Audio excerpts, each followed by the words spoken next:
Welcome to I'll Be Damned, the podcast where weddings meet real talk. I'm Sara E., owner of Bliss Bridal Boutique and expert bridal stylist for over 14 years. And I'm Terri, destination wedding specialist, wedding business coach and educator from Terri Events and Master Weddings with Terri. Together, we're bringing brides and grooms the tips, the tea, and the truths so that you can plan smarter, be more confident, and have an amazing wedding journey. From fashion to budgets to all the secrets of the wedding industry that nobody wants to tell you, we've got you covered. So let's dive into the next episode. Wedding guest etiquette. Can we talk about that? Let's talk about it. Wedding guests. We are here to give you some do's and don'ts. Please listen up. I have so many stories. I remember one time, a wedding. So guests will come late. Okay, fine. We acknowledge that. Right. And brides will also be late.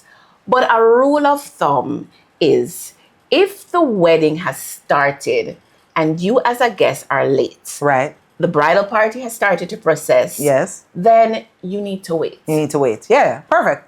I mean, I remember one instance, the bridesmaids started and this couple came in, asked them to wait. They didn't want to wait. Oh, no. Them try small up themselves Oh, and crouch down. Oh, no. What did you do? So I had to say something. I asked one of my team members because they were on the other side to go and say something to them. But at the end of the day, I mean, sometimes planners have to just enforce some of these, and be not so nice. That's why the bride and groom hire you. Dealing with. Yeah, exactly. Because we're dealing with this stuff. Yeah. I mean, if the wedding has started, right, you have to wait until the procession is done. Finished. Right. Well, right? What if, does she have to wait until the bride comes down? Because yes. It depends because sometimes the bride is right there. That's true. That's true. Yeah. So it really depends. If there's a break, which is what I think you're alluding to. Right. Then fine. You can do it incognito. Right. But to see, also I've seen where, there is a short break. The marriage officiant is telling everybody to stand and then they come in. Again, you just need to be patient and wait. Yeah. A bride should never be waiting to start her wedding. A bride should not be ready and have to wait on guests to start the wedding. But you realize that the reason that will happen a lot with us is because culturally, people just don't expect the bride to be on time. And I get it. But I have had several weddings where the bride is sitting down. Yeah. Waiting. There are two people sitting in the church or on the chairs in the ceremony area. And nobody wants to walk down the aisle to two people. Well, that's why on my wedding invitation, I put a half hour before the time was supposed to start. What's wrong with that? Well, there are pros and cons. I get it. Right. But to me, if you have earlier start time on the invitation and guests come, you shouldn't be too late. You have to be on time. You have to be on time. Right. Because I've had experiences where guests are waiting an hour because you've put that earlier start time. And you know what I mean? You end up being late. Exactly. Okay. And then sometimes the lateness is not even the bride's fault, but I think a lot of times the lateness is not the bride's fault. There's always some other drama that happens that causes that. Yeah. So I think as guests, just be mindful of timing. You know what I mean? Be on time. Carry a gift. And again, I know a lot of people are doing, the cash registries. Yeah. It's great. But a gift, this is a special moment, a special day, occasion in their life. Gift giving is important. I think also because we have moved away from the toaster oven and the kettle, right, and people are giving cash gifts, I think there are a lot of guests that kind of just slip under the radar because nobody's walking in with a gift anymore. So they just kind of slip under the radar and then they just don't give a cash gift. They don't put anything in the registry and they just whatever. So it actually makes it a little bit easier for a guest who doesn't want to give a gift or doesn't have the budget to give a gift. What is a good budget for a cash gift? Is there an etiquette now? Because back in the day, it used to be like $50 per person. What is it now? 50 US. I think let's look at the equivalent of buying them an actual tangible gift. Okay. I mean, we can use that as a marker, because, are you going to give somebody a $20 gift for their wedding? Chances are no. Right. It would be $50 and up. Right. So, I mean, let's just use it as a marker. And what would you want? If you were in their shoes, what would be the expectation that you would have for a cash gift? Fine. I have seen though where some couples get upset when they look and see how much money they're actually given, because a lot of them kind of rely on that cash money to pay some of the outstanding bills for the wedding. You are going down a slippery slope. Yeah. I would never recommend that, because you don't know what you're gonna get. Yeah, you know, so you're estimating that you have 50 guests, and so 50 times 50 at a minimum of 50 US, but you just don't know, because there are some guests who are not gonna give you that $50. They're not gonna give you anything at all. So never do that. I would never recommend that. Let me ask you this: if you get invited to a wedding and you RSVP that you're not able to come, are you still required to give a gift? I don't think it's a requirement. Etiquette-wise, is that the standard? Yeah. Etiquette-wise, yes. You can, like, required is not a word I would use, but I think it would be nice to give a gift. It is certainly optional, right? I that's my stance on it. Okay. But like how we're on RSVPs, yes, guests with wedding websites, there should be no reason that you're not RSVPing or you're missing the RSVP deadline. It's a click of a button. It's a click of a button, and you are getting reminders. Right. You're probably getting an email, text. I mean, why wouldn't you? Right. Why does even a WhatsApp bride at this point? Exactly. Why does a bride have to call you to RSVP? I'm like, the couple has so much to do already. Why? I mean, I think we're just not, as I've said before, your wedding day is the most important day to you. It's not the most important day to everybody else. And so they may just not have thought about it, to that level. I'm not saying it's right. Right. And, some of them, I may get the invitation today, and some people might be able to say, oh, yeah, I'm definitely going. But some people may have to wait. They might need to see if they can get the vacation time or whatever is happening. So it may take some time, and they don't remember. What I will say is, don't RSVP that you're going and then don't show up. Exactly. Right? I had 2 people do that at my wedding. That's money. If I must say, had an attitude because she was not initially invited. Oh, and then we invited her. And then we invited her and she didn't show up. Oh, that's bad mind. Bad mind. I don't know what. And actually, I know what. Anyway, moving on. But the fact of the matter is, do not RSVP that you're going to attend and don't attend. Do not show up at the wedding and you didn't RSVP. Can we talk about that? That too. Because we're paying for the food based on the amount of people that RSVP'd. And the chairs. And the cutlery. Oh my gosh. And look here, I'm sorry, no offense, but some country people that don't RSVP,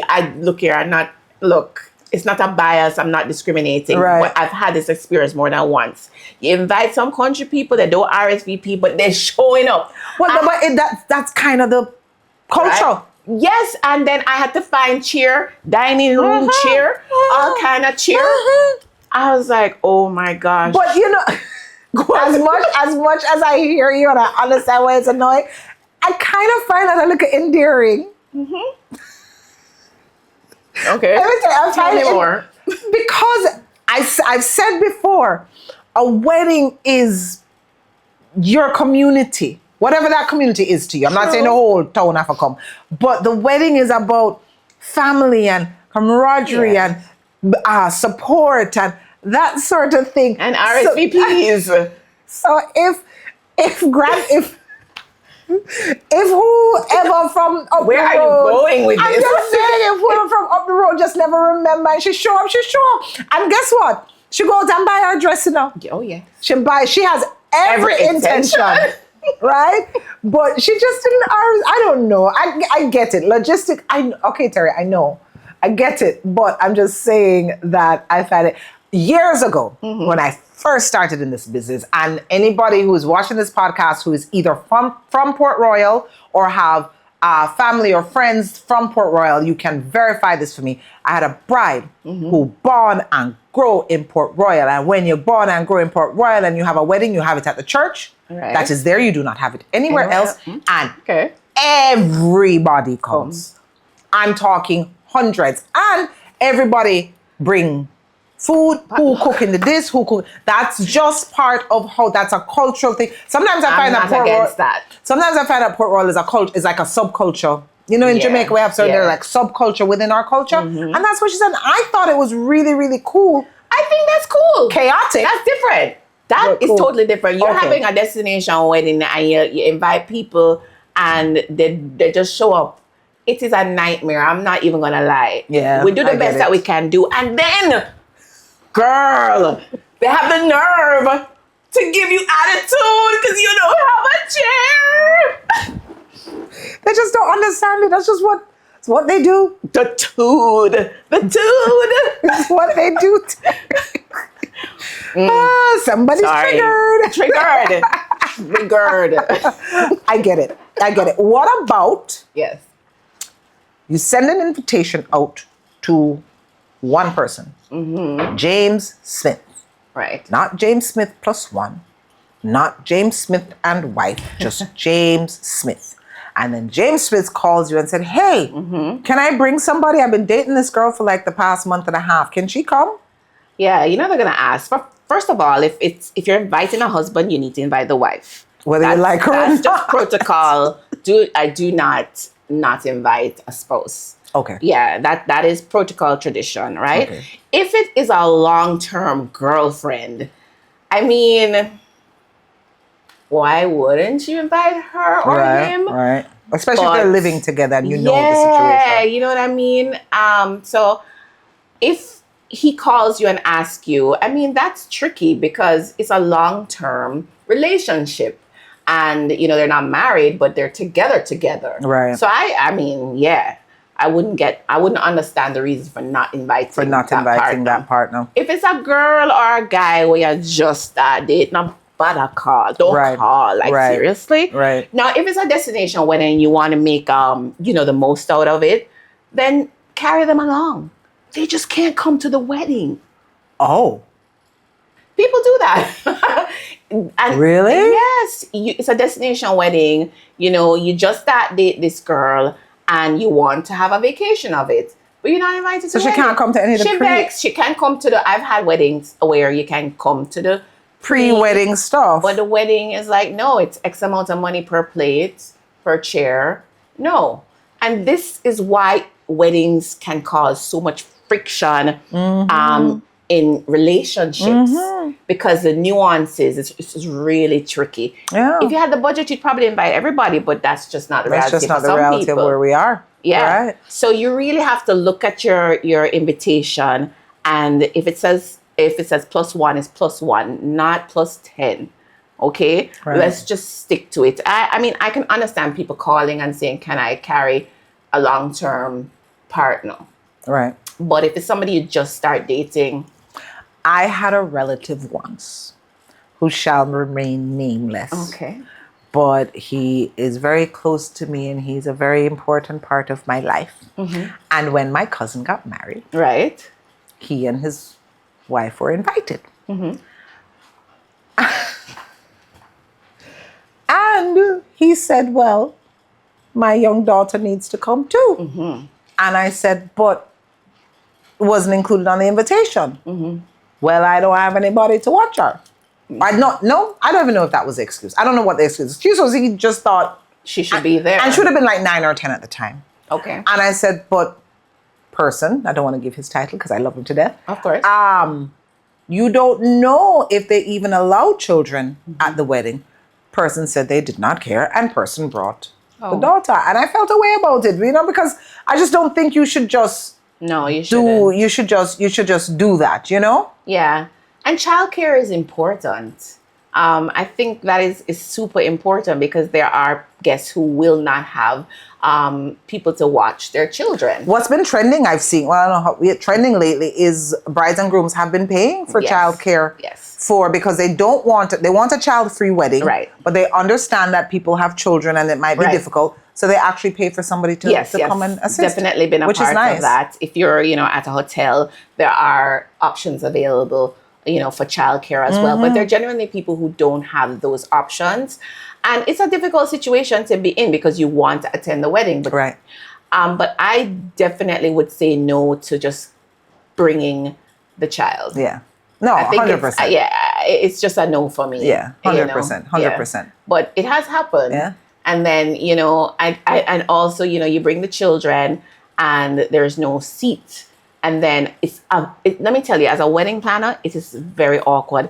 It is not a nice position to be in because they always want to blame you, the wedding planner. Guests always are putting the blame on you when the decisions are made by the couple. Bride and groom. And we take it, we have to take it and we understand. Yeah. But that is something that I don't think guests really understand or appreciate. That they don't care. We're not making these decisions. Right, we're enforcing. You have when they come with their expectations. I had a guest say, oh, for so-and-so's wedding, I expected more.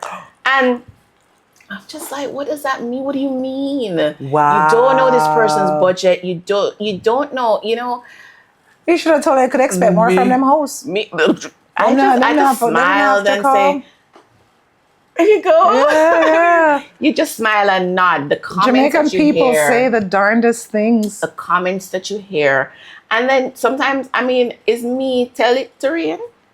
The rain situation, the delays that it caused, right? It's outside of the planner's control, but guests are not understanding of it. Yeah, they're totally not. 100%. Those are things that we have to deal with. But I think for me, the expectations and just the, going with the flow, I think, is important. When you're thinking about guests. Another thing with guest etiquette is how much alcohol are we drinking? Oh. And can you manage your alcohol? Or are you going to be belligerent, or are you going to be, inappropriate, or whatever the case is? A lot of couples want an open bar at their wedding because it's part of the experience and they enjoy that. But as a guest, you need to be very mindful and, read the room. If it's not that kind of affair, then it's not that kind of affair. Right. If we're not pulling off our tie and our shirt and, doing whatever, then that's not what we're doing, right? Sometimes that might be the vibe. Yeah. I've seen weddings where at the end, the bridal party jumps into the pool and that's the vibe. That's great. Right? But if you can't handle your liquor or you behave a certain way when you drink, as a guest, the wedding is not, just because of the alcohol is free, doesn't mean you need to overindulge, right? It's there to kind of, add to the experience and leave it at that. And I think a lot of guests don't really understand that when it comes to the alcohol. Yeah. So I agree with you 100%. I think guests just need to be mindful, as you said, of their intake. Yeah. And then some people are used to the white rum, Hey. So if you are coming for a Jamaican wedding, stay away from the white rum. Years ago I went to a hotel and I asked them for white rum and they asked me for my ID. Oh. They heard the Jamaican, but they asked for my ID, and I said, why? They said they stopped making white rum available to all guests because they were getting sued too much. Right. Oh. People were taking shots of white rum and jumping into the pool, getting injured, broken them foot, ended up in the nurse's station. So they said, no, white rum is not for the weak of heart. Yeah? So definitely the alcohol thing is a thing. Yeah. What about, we talked about RSVPs. We talked about the wedding website, right? In terms of like invitations and stuff, is it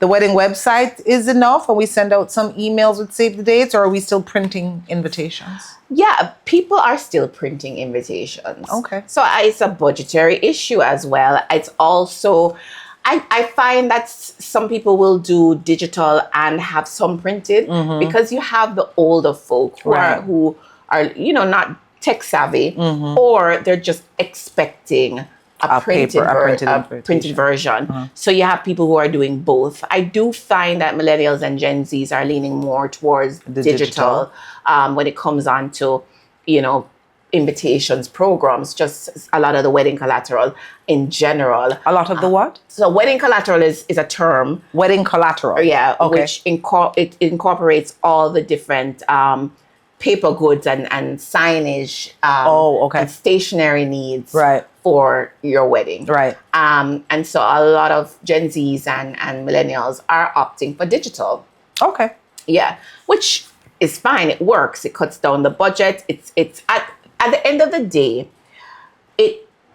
everything needs to be functional. I think that is the key to it. So if you're having paper or you're having digital, it has to be user friendly and it has to be functional. I think those are the two takeaways I would say when you're thinking about what to incorporate. But if you're doing, let's say you're doing a really formal affair, black tie, very formal, whatever, is a digital invitation okay? I'm not even going to let you finish. No.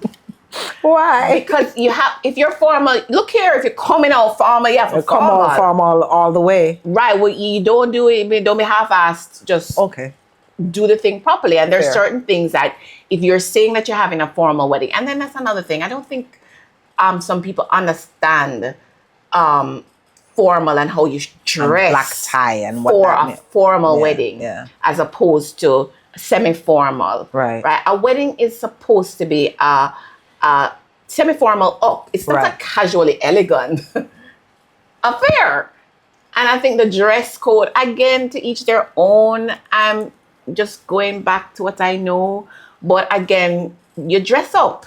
You see like how when I come out for milk and honey. Listen.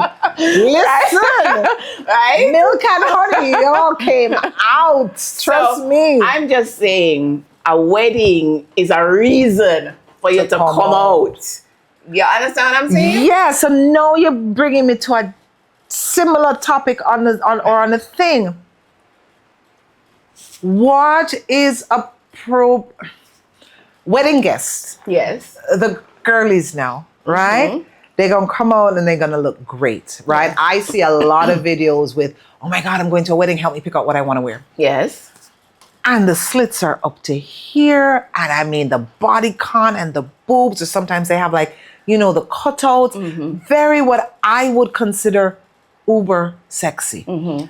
Now, I'm a firm believer that you can almost never outshine a bride. Right. Good. That is just her day, and you're not going to beat that glow. But sometimes I think there's some women that try to. Right? And in terms of guest etiquette, where us ladies are concerned, in terms of the attire, I feel like can we keep it a little less sexy and uber sexy? And nothing wrong with a slit, but it doesn't.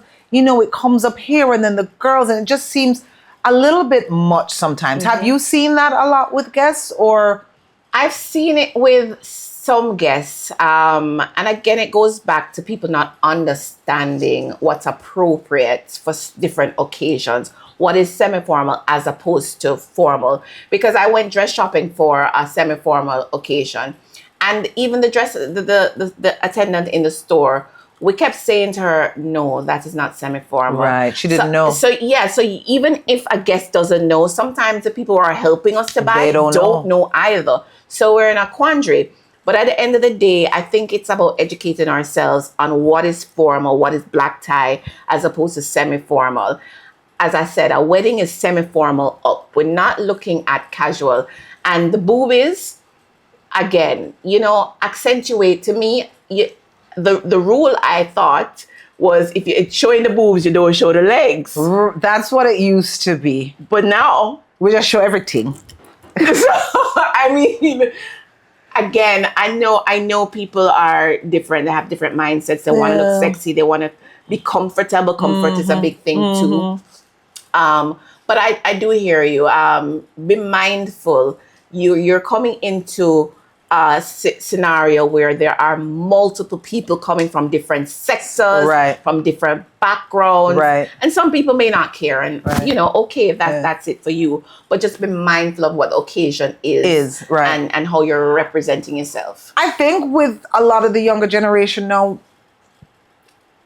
past traditions and rules and etiquette and out the window. Do what you feel like. Yeah, I mean, even saying what I'm saying in the back of my mind, I'm like, am I sounding old school? Right. And maybe I am, but I am. There's nothing wrong. I'm 40 something. Right. And like I keep saying too, to each their own, because my opinion, this is my, some things I'm sharing are from a planner perspective, and then I'll drop in my opinion, but from a planner perspective, it is, keep it semi-formal, keep it formal according to the dress code. Yeah. And if the wedding is super casual, because we have beach weddings, people are in shorts. I've had a bride was a beach wedding, she wanted it super casual. That's okay. Just adhere to the dress code. That was a destination bride, right? Yeah, it was a destination, but she's Jamaican, but she lives overseas. Yeah. Okay. It's what you want. And a lot of couples sometimes stress and are unsure of who to invite to their wedding, right? Okay. Because sometimes you have a ceiling. Yeah. You're having a small intimate affair, and you're not sure about who to invite. Right. So I wanted to touch on that a little bit. Okay. Right. And for me, I think we had mentioned once before about 3 to 6 months. If you haven't really spoken to them between 3 to 6 months, then there's a question mark. Should they really be attending a wedding? But I think there's some other things that maybe you should consider. Okay, like what? I think just because you're family doesn't mean that you have to come to the wedding, right? Okay. Why that look? I mean, here's my thing.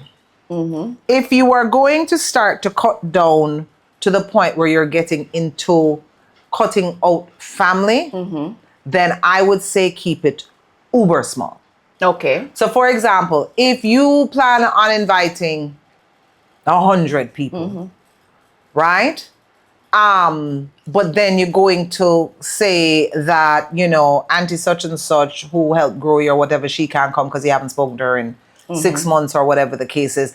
I think and this might be the old school in me, family for me still, is paramount. And yes. Sometimes when we don't like the family and them annoying and all that kind of stuff, I get it, right? But I would prefer if you kept your wedding to 30 people and then said, I'm so sorry, can't invite you because we're keeping it small. But if you're at 100 people and then you don't invite auntie's going to be offended. Do you care that auntie is offended? I don't know. That's up to you to decide. Well, that's part of it. I mean, do you care that if you don't invite somebody and they're offended, how does that affect you? And I think that's a great question that you need to ask yourself when you're doing up your guest list. Who are the people who must be there? That's where you need to start out with. Who are the people who, if you don't see them, your heart going hurt. Right. You understand? You want to see them in your guests. But if they're family members who you're not close to, but they may be an aunt or uncle, but you're not close to them, should you invite them? Right. If there's a family member that you have a conflict with them, but they're a close family member, should you invite them? Right. And I think that's where I'm coming from. I think that's fair. Because I think the thing is, because you are my family member, you automatically get a I get invitation. And I think every scenario is different and you have to, but again, what brings you peace? Right. This is your day. Who do you want to see there? What conversations I've had with my brides before is a lot of people just want to come to the wedding because it's a wedding and it's excitement or whatever, right? People. Good. So my question want to eat cake. Right. So my question that I ask brides to ask themselves all the time is, after the wedding, when push come to shove and you and your hubby are having some challenges, can you call on this person for guidance? Can you call on this person for support? Even if you're not having trouble, is this a person that will call you, if not every day, maybe once every 6 months, and say, hey, just checking in on the two of you. Right. You're good? You need anything? Or boy, I might be traveling, coming to Jamaica next month and I want to stop by and see you. Those are the people that you say, okay, those are the ones. But if you just have some family members or friends or acquaintances or co-workers that are just coming to sus and to see, then those are the ones, you know. And a lot of people feel this obligation to invite coworkers, church brothers, church sisters, all that kind of stuff. And we're not doing it anymore. It's 2026. I think if you have people who are genuinely not just supporting you, but supporting your union, that is where it's at. Yeah. And I think the pressure is so real. Yeah. Because you have everybody saying, "Oh, I went buy my frock. Want to eat some cake?" I mean, the pressure was real before you even got engaged. Right. So them amp it up. Right. Right. Right. 100%. It's turned. Yeah. And so you're getting all of these things. And I guess what I'm saying is that don't feel obligated to give in to the pressure. Yeah. You know, it's about who is supporting you. Who do you really want to be there? Right. Yeah. Yeah. At the wedding. Just to dial it back or go back a little bit, we had started talking about wedding collateral, right? Which is a term I did not know existed, so I have it in my wheelhouse now. So we're talking invitations, programs, seating chart, save the dates, all those things. Yeah. If you were to take all the different things, welcome sign, all those things. If you were to take all those things, what would you say are the necessary things that a bride and groom should have as it relates to wedding collateral? So obviously, I think save the dates are great. I don't think it's a must. Okay. Obviously invitations, I think programs are important. I think a seating chart, oh my gosh. Important? Uber important, like super important, a seating chart. Right. Or place cards, whatever you choose to do. Something that helps with assigned seating. Menu cards? Oh, we don't reach damn door, do we yet? No, sorry. But no, I don't think. I think aesthetically, menu cards are nice. I think if you can, no problem. It really, again, it goes back to function, right? Are you having a lot of different menu options where you need a menu card? So if you're just having one set menu, then they don't need to see what it is. Other than aesthetics, why are you providing that? Right. You understand? Yeah. What do you think about replacing some of these things with scannable barcodes? QR codes. So there's a way to do it because, you know, first of all, not everybody's tech savvy. Right. And you can't just have one or two. You need to have more around the venue. Because imagine a guest count of 80. Yeah. And you have one sign. And all 80 people trying to get. I mean, get out of here with that. Okay, so it needs to be all over the place. Yeah, you have to have multiple to make it truly work properly. So I think there's definitely value in having a QR code.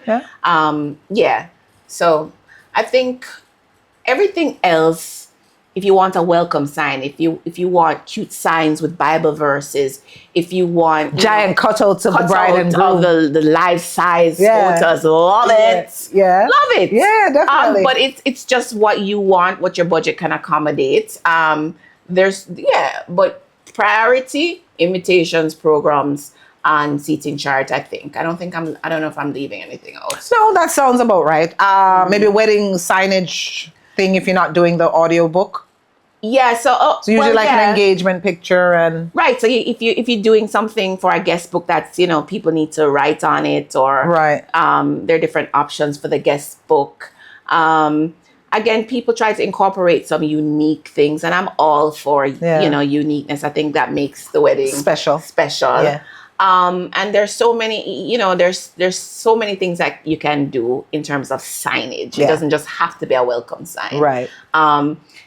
So, pull on everything. Pull on the inspiration and look and see what makes sense. And what appeals to you. Yes. Don't just throw up sign all over the place because you want throw up sign all over. Sign. Right. If you're at a venue and you may need a directional sign, if you're, to find the place plus just to find where the cocktail hour and ceremony. Yeah, those are cute. Like I've seen those signs where you have the arrow going this way and the arrow going that way. That's cute. Right. And then you have that and you may just have what people are doing now for programs. They're just having one big sign that has just a schedule on it instead of having a printed programs for everybody.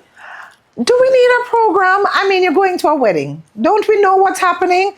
You sit down. bride and groom, get married, you come back, reception, eat some food, dance, move on. Why do we need directions? I think it depends. For instance, if you're having a church wedding, yes. and I would say for like Catholic, if you're having a mass, you certainly have to have a program. Okay, fine, yes. So it depends, and then there are other, denominations or other ceremonies. I've done destination wedding ceremonies. It's just they have a hymn or a song. But again, it's not a must. It's largely dependent on what you want to do, what your budget is. Okay, so if it's something that's a little bit more formal, maybe some religious things that we need to make sure that we are aware of, different ceremonies, then you want to make sure that you have that. Right, yeah. Okay, fair enough. Yes. Anything else? What other collateral do you guys think about, and want to include and think that they're must-haves? Yeah, drop them in the comments for us. Drop them in the comments. As long as they're not wedding favors, we're good. Okay, all right. Go ahead. Damned or do? Or do? You want to go first? Or you want me to go first? Okay, you can go first. Oh, gosh. Is that okay? No, that's fine. I'll be fine. Guests wearing white for the wedding. Oh, damn. Nobody should, unless it's an all-white wedding. Yeah. Nobody should be in white. Not off-white, nothing Not white. even the men? No. Just ask. Sorry. Am I wrong? No. You're not wrong at all. You're 100% right. I was just curious as to what you as to what you thought. I don't know. That's something I cannot understand why anybody would want to think of wearing white. Okay, I have another thing. Okay. The groom in a tux but not wearing socks. Okay, all right, stop. Do not wear socks? Yeah. Oh, wait, sorry, let me rephrase it. The groom, let me rephrase it, because I think you said it, you think you answered it wrong. I'm hoping you answered it wrong. I don't think you know it. The groom not wearing, in a tux, but not wearing socks. Is that a do? No, or is that a damned? It is a do, depending on the shoes and the style of the tux. So I'm not usually a fan, but I don't want to just say damned across the board, because I have seen a tux done very tastefully. Yes. And the shoes, look here. I don't know if it's Gucci. I don't know what kind of shoes. Shoes look nice. The shoes were so nice. Yeah. And the style of shoes, you could not wear socks with it. What men's shoes can you not wear socks with? No, if you wear socks with it, it's just gonna mess up the entire look. That's because the pants was too short. No, but also the style of the shoe. I'm talking bling, girl. I'm talking like bling was on the shoes. But tastefully it was done. Very tasteful. I've seen that on 2 occasions. Okay. So that's why I didn't want to just say damned, because if tastefully done, depending on the type of suit and shoes, it's a do. There's nothing more I hate than there is nothing more I hate than a short foot pants on a tux and no socks. Right? Because to me, again, this is an old person to me, but for me, if it's a tux, it's a formal thing, right? Yes. And to me, the pants supposed to break right, and then when you sit down, I don't want to see your ashy ankles. You should be wearing a pair of socks. Yeah. But that's just me, and I recognize I'm not in men's fashion. So I'll stick to wedding dresses. I'm sure somebody will come and say, girls, stick to wedding dresses. Okay, fine. But I just think when we're doing formality, I'd like to see some socks. Yeah, well, let's see what you guys have to say. I'm interested. Yeah, definitely. Comment, right.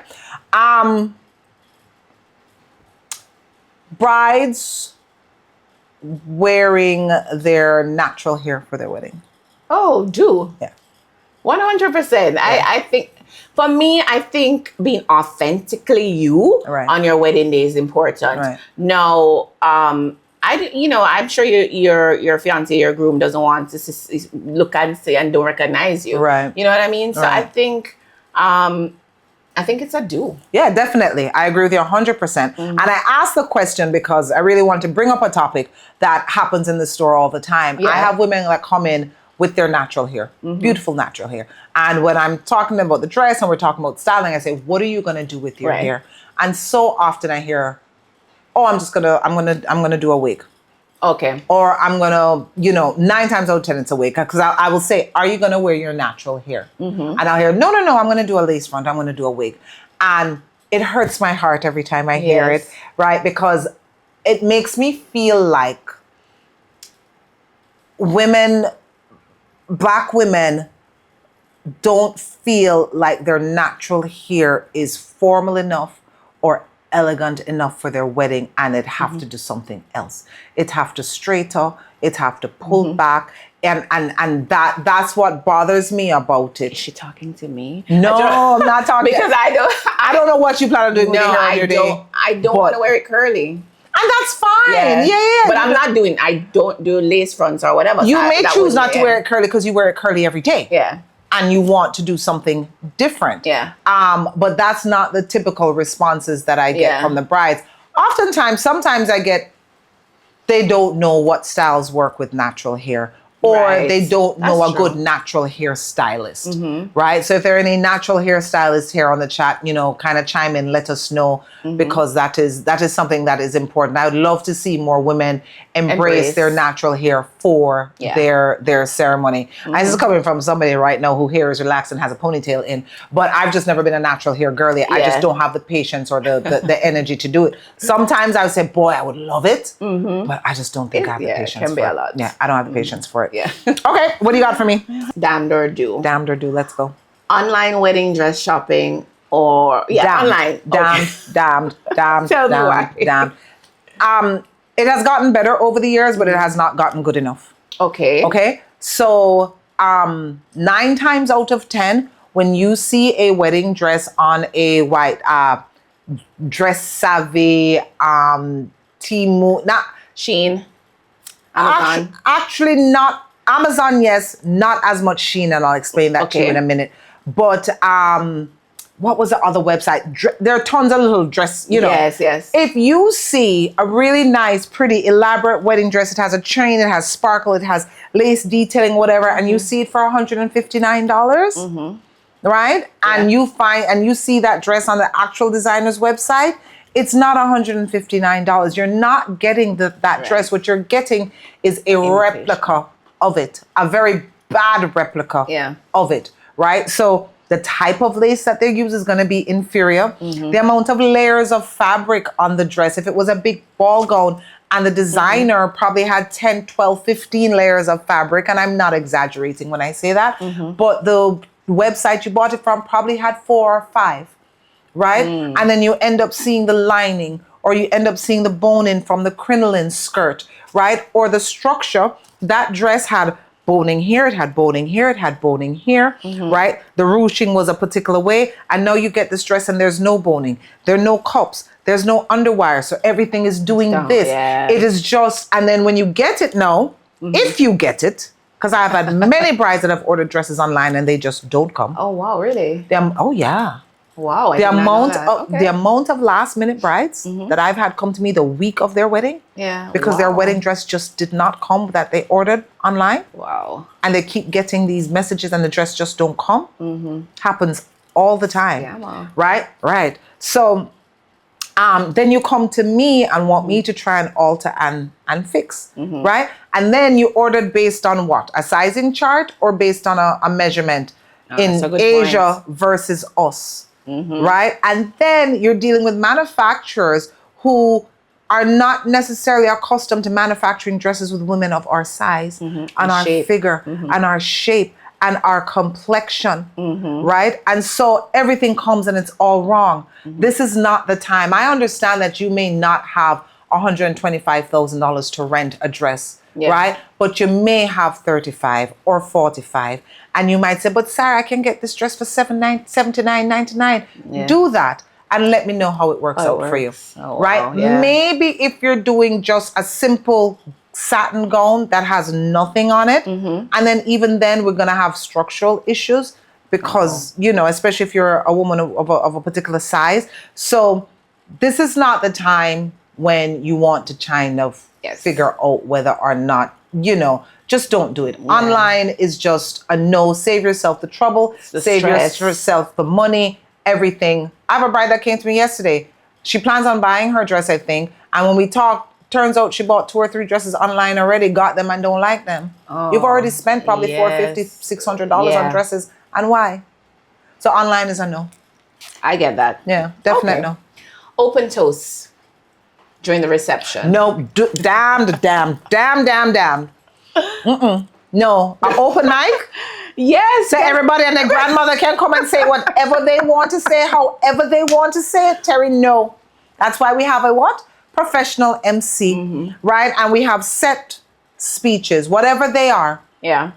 Right? Okay. No open mic. Okay. What about a formal exit? So the night is over and, the bride and groom is leaving and, whether they do the sparklers or they do a last song, they have a formal exit. I think, well, I'm gonna say damned. Okay.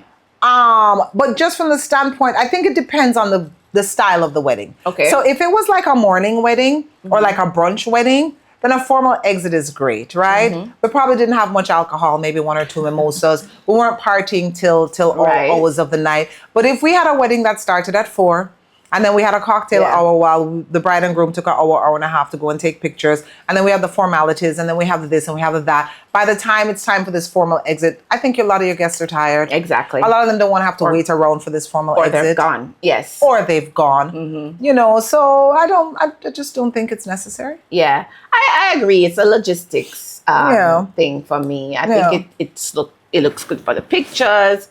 But I think it doesn't often work out the way that couples want it to work out. Yeah, definitely. Right. Okay, so what about a boutonniere? So for the groom and the groomsmen, and their jackets or their...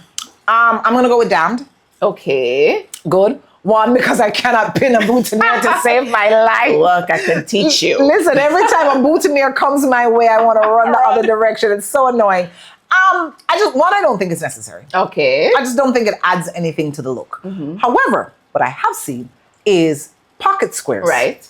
With the little florals, which I think is very neat. You slip it in and it looks very, very cute. Yeah. I'm good with that. But the boutonniere, I don't see why we need it. Yeah, I think, it depends again on the wedding and the style of the wedding. I do think that we need to pay close attention to what the groom and the groomsmen are wearing. Because if you're having a suit, then fine. If you're having a shirt and suspenders, then no boutonnieres. That's when a pocket square might work. There are no pockets because it's usually, it's suspenders. Yeah, so you really have to pay attention to the attire of the groom and the groomsmen, for less formal weddings. Right. So I'm not saying damned or do. I think it just depends. It just depends. Okay. I really like this episode, Terri. I think so. We talked about stuff that I don't think people talk about. No. I don't think guests We think told about them the damn truth. We told them the damn truth, right? And I just don't think it's stuff people really think about. Yes. And as guests, as you said, it is your experience too, but you have to be mindful. At the end of the day, it is about the couple. It is not about you. So when you get your wedding invitation, make sure you RSVP. Make sure you RSVP for the amount of people that were on the invitation, and make sure you are on time. So we've come to the end of another episode. Yeah. Thanks so much for tuning in. But remember to subscribe, like, and share. And comment. All right? Have a great day, and we'll see you next time. Bye. Bye.